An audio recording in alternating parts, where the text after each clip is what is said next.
would you agree with me that our world is in a mess? And what can one person do? One person can pray so that heaven is moved and nations are changed.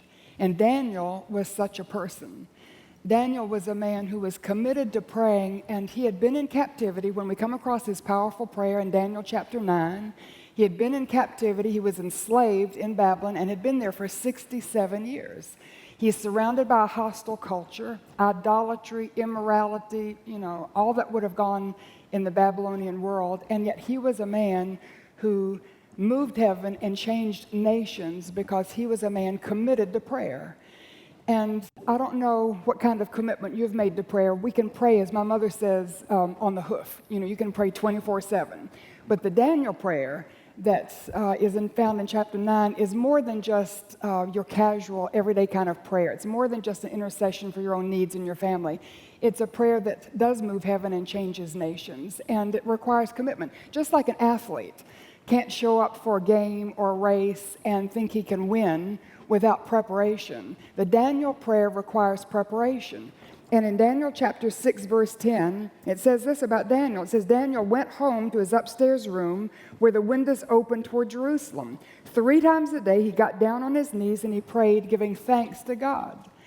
So when you look at that verse, you think of the preparation that's represented in that verse. He had a prepared place. He went to his upstairs room. He had a prepared time. It was 3 times a day. He had a prepared position. It was on his knees. He had a prepared attitude. It was with thanksgiving. A prepared atmosphere. He opened the windows so they looked towards home. And that's when Daniel prayed.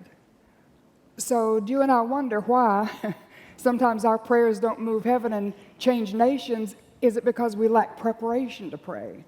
So what is your preparation like? And I've asked myself that. How, Ann, do you prepare for prayer when you really want to pray? Not just, 24/7, but when you're really meeting with God in a desperate kind of prayer as Daniel did. What preparations have I made for that prayer? So I have a prepared place. I have a chair in my bedroom beside the fireplace with a table beside it. I've got my Bible. I have my pen, my notebook, pencil, my reading materials that I want for my devotional time, so I don't have to go searching for them in the morning. I have a prepared time. I get up early in the morning, and because I'm a sleepyhead, I have to walk 2 miles. First of all, I get triple espresso at the coffee shop, and then I come back and have my quiet time with the Lord just so that I'm awake. And a prepared position, I sit, but during worship, you can get on your knees, and the Lord understands. But it's interesting, if you've never prayed on your knees, try it, because it's interesting the impact that it makes on your heart. And then a prepared atmosphere. And I don't open my windows towards Jerusalem, but I open the windows of my heart towards home. And I'm looking towards heaven and trying to get an eternal perspective.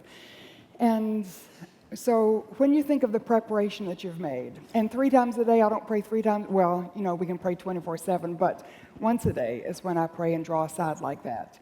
So Daniel, when he prayed in Daniel chapter 9, he prayed a powerful prayer that moved heaven and changed his nation and changed the nation of Persia. And I believe one reason was because he was so committed to prayer that he made the effort to prepare for it.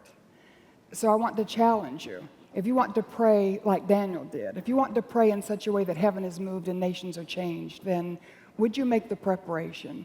Select a place, a time, have the atmosphere, your position, and then with thanksgiving. And I don't want to overlook that because Daniel was enslaved. He was in captivity, had been there for 67 years, and yet he began his prayers with thanksgiving. So when life throws you a curveball, when something has happened that you don't like, you didn't want, you didn't expect, how do your prayers begin? He began his prayers with thanksgiving. So for you and me, let's pray like Daniel did. Pray with commitment that requires preparation.